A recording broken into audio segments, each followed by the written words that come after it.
So we're now up to part 3. One of my favourites. Yes, Kebab Gate.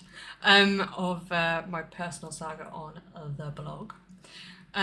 So the title, Mastering Normal.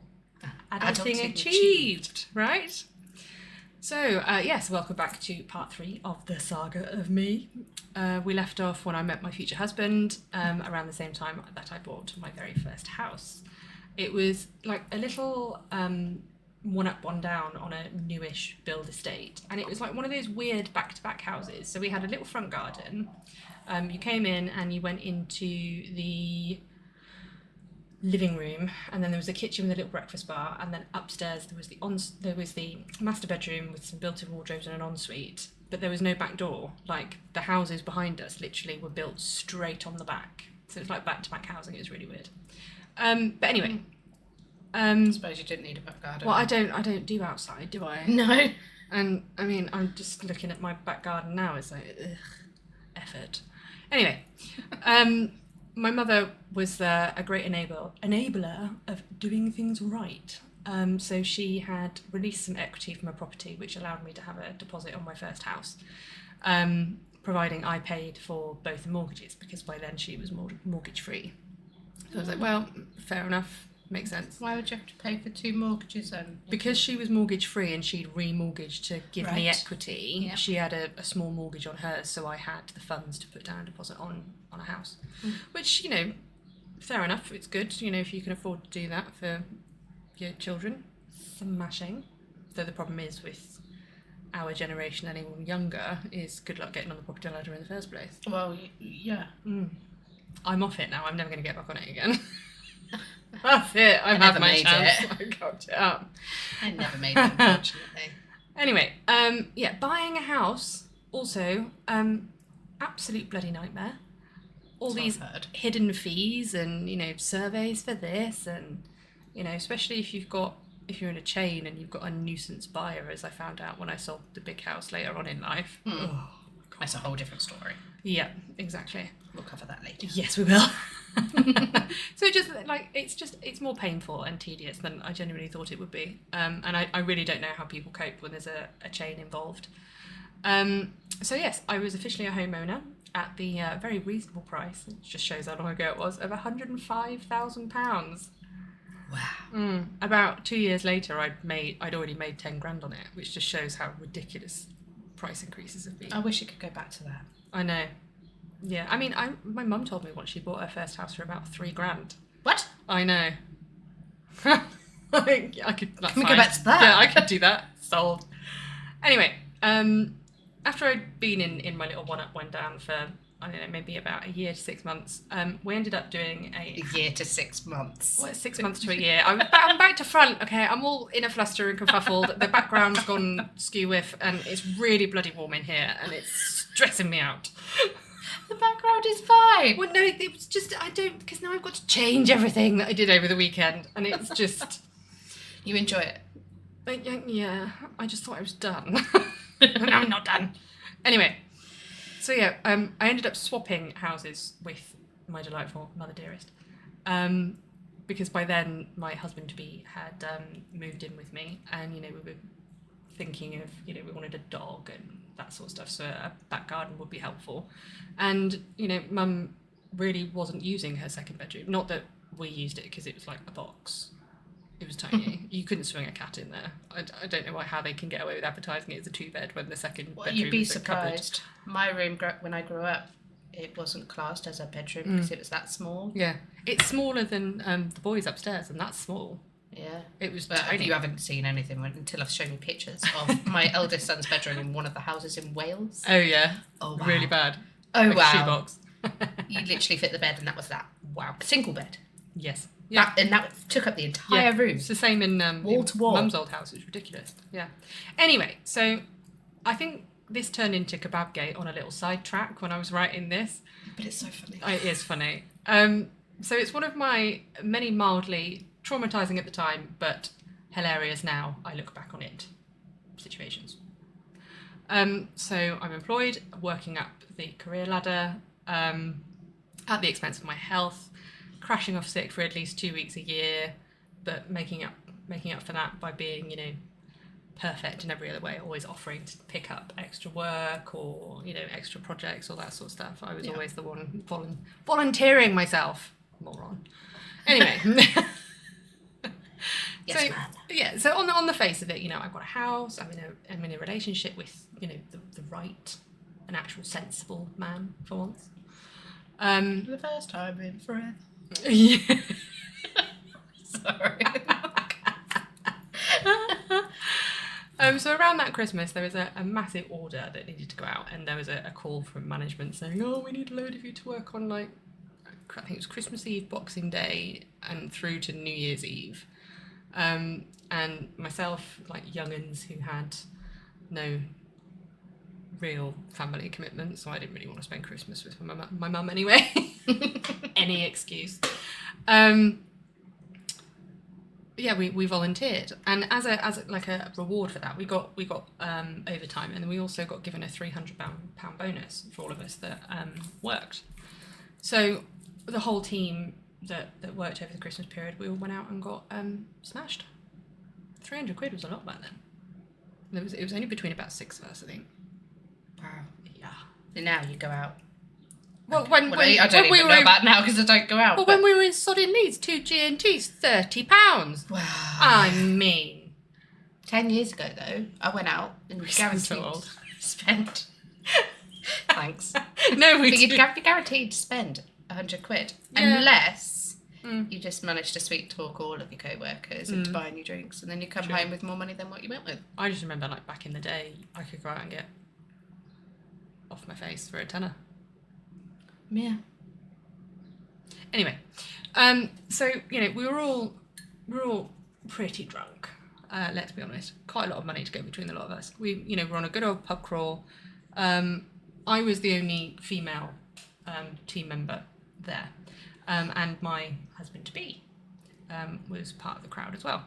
I was also an avid smoker at the time, which is a fabulous idea considering I'm asthmatic. But, you know, I think we've proved at this point that I'm very good at making irresponsible decisions. Just doing what you're not supposed to. Quite, yeah. I've always got to rebel in some way.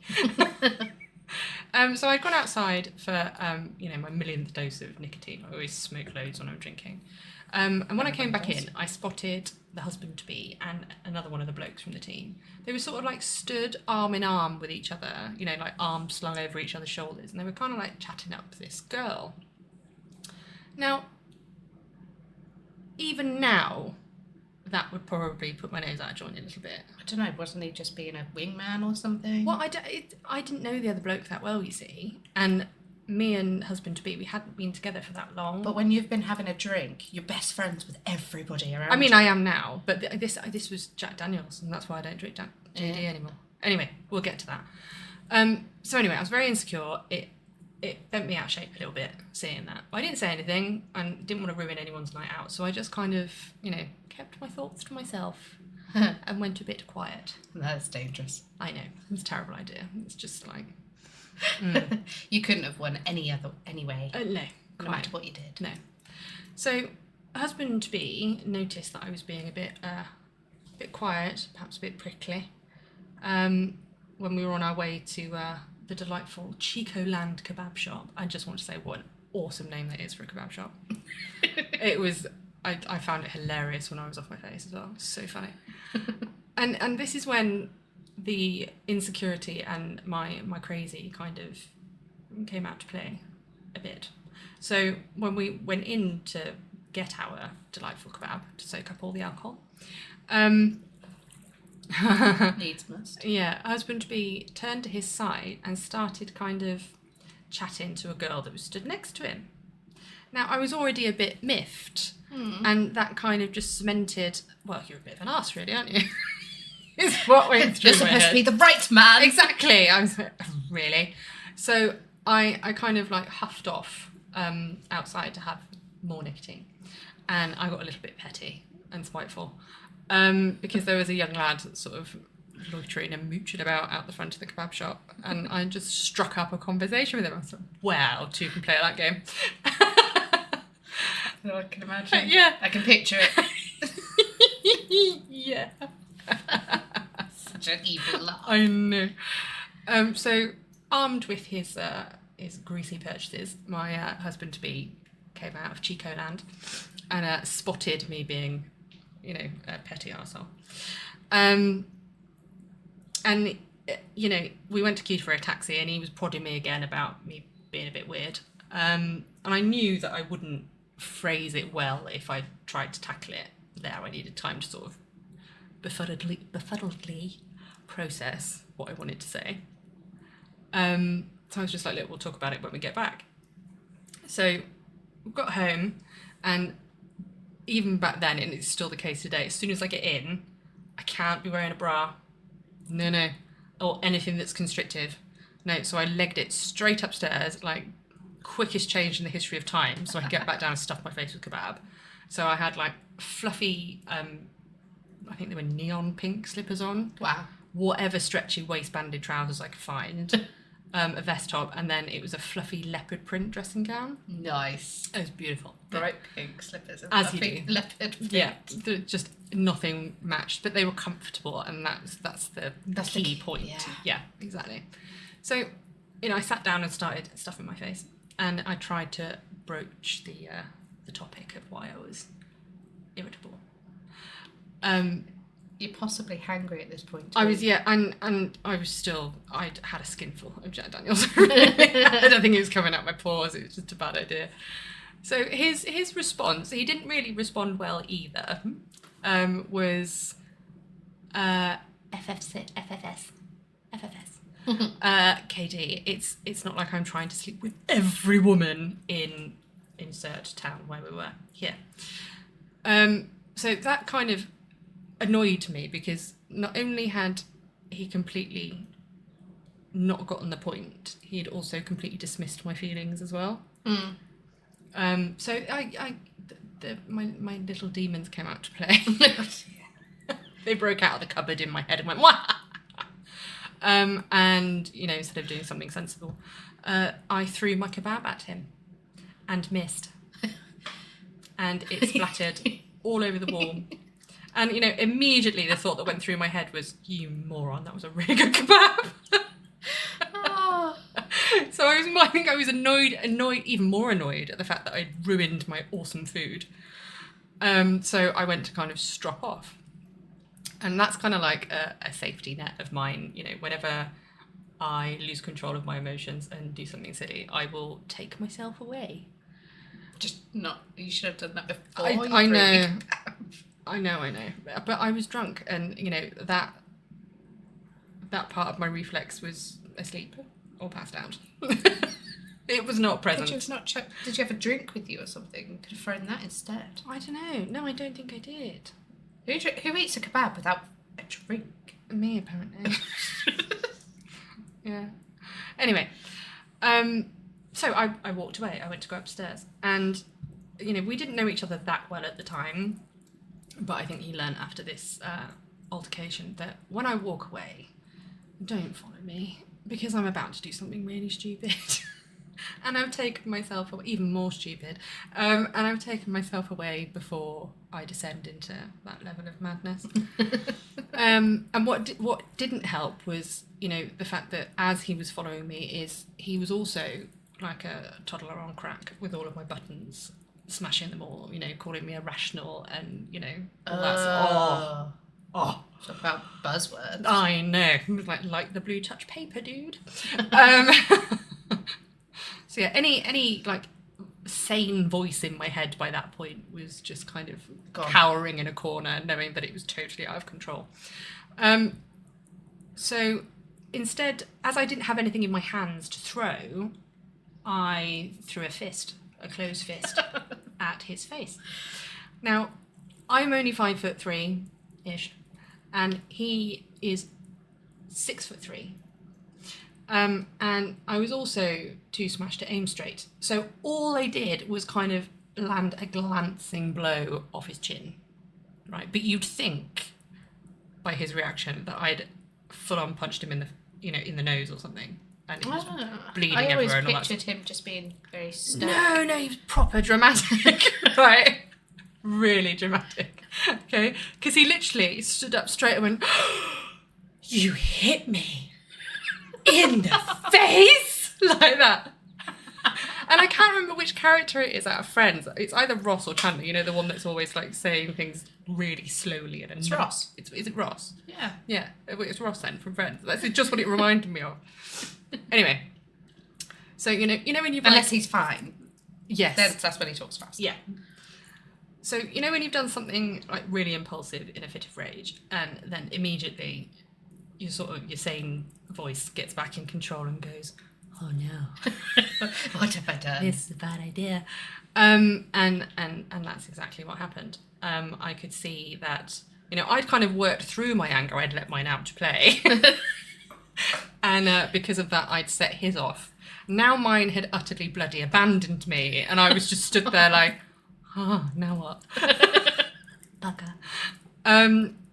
So yeah, I ended up sitting against the front door, which is the only exit to the house, to sort of say, look, can we just sit down, let's have a reasonable. I'm sorry, didn't mean to do it. It just happened. I'm sorry. Yeah, sorry.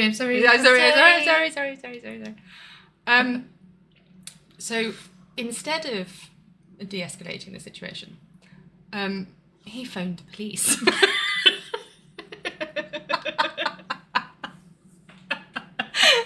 And he's then raving away on the phone, right, making out that I'm a complete psycho, which Mad woman in the fair house enough. just hit me. I had been mildly psychotic up until that point.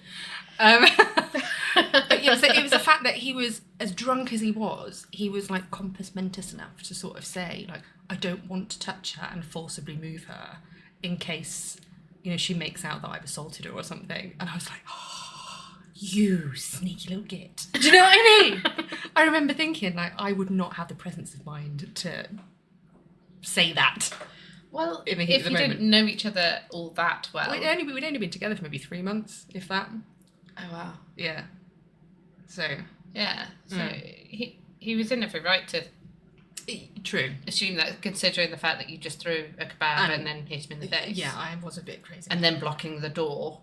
Well, And you were completely out of your mind. it was more that the only reason I sat in front of the door because I'd realised what I'd done and I was worried that he was going to leave and not come back. But only knowing you for 3 months, really, he's not to know that. I mean, he still married me. I know. He's glad for punishment. Lunatic. Yeah. Anyway, eventually it de-escalated somehow. I'm not entirely sure how. That bit's not entertaining enough to remember. No, exactly. You know, we talked and, you know, I was a bit tear-streaked and panda-eyed by that point, you know, all my makeup running down my face. So I set about cleaning my kebab off the sodding wall. At which point the police finally arrive, like an hour later. Still fast for them. Well, true. Yeah, true. But you can kind of picture the scene, okay? There's me sporting all my unmatching fluffy comfort regalia, right? Scrubbing the wall from grease marks, and, you know, kebab half dripping off it. And then there's 6'3", you know, rugby player, husband-to-be, stood there with a face like thunder. You know, me with panda eyes looking like, you know, I'm an absolute wreck. And they sort of like look between us like this, like, why are we here? As if they were sort of looking at you know, my husband-to-be sort of saying, you were scared of that? It's kind of... This meek little thing in the corner. Yeah! Still kind of being like... So anyway, they took our details and, you know, we assured them that we weren't being completely insane anymore. And they left. And yeah, so fair enough. You know, on the face of it, I was an adult. I had a house. I had a good job. You know, I was progressing in the world. But you peel... Jack Daniels just pulled you back. Yeah, you peel back that outer layer and I'm completely insane. So that's it for part 3 of the personal saga. That's all for now. Thanks for watching. Thank you for listening. Have a wonderful rest of your day. Take care. Bye.